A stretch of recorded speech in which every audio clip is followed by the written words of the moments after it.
Berarti memang kita harus menambah protein hewani tadi ya Ibu ya. Nah kalau untuk yang tadi Bu, cara mencegah stunting itu sendiri kan dengan memperbanyak protein.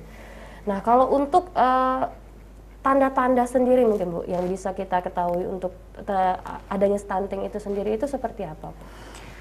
Sebenarnya stunting itu penyebabnya adalah kekurangan energi kronik.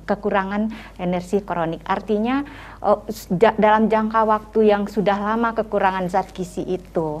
Nah, dalam jangka waktu yang lama sehingga pertumbuhan atau bertambahnya tinggi badan itu tidak sesuai dengan usianya. Nah, protein di sini tadi fungsinya udah dijelasin ya buat pertumbuhan tadi. Nah, maka di dalam makanan kita harus melihat isi piring itu untuk anak itu 35% itu adalah lauk pauk.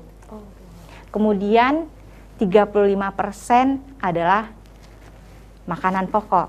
Nah, sisa sayuran. Nah, yang sisanya baru makanan pokok. Nah, disinilah yang kita perhatikan jumlah dan kualitasnya. Nah, jadi diperbanyak protein hewaninya.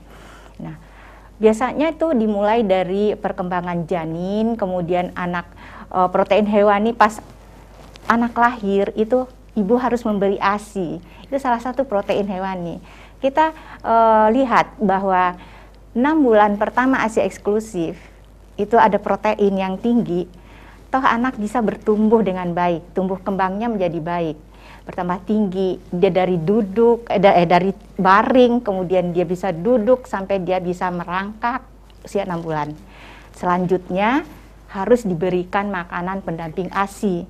Nah, makanan pendamping ASI ini mulai diperkenalkan.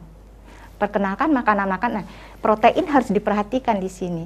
Jadi protein mulai diperkenalkan setelah diberikan MPASI, ya, makanan pendamping ASI.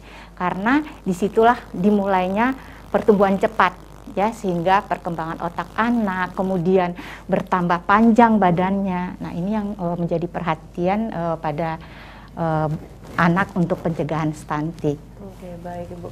Untuk protein hewani sendiri ini Bu ya, seperti apa Bu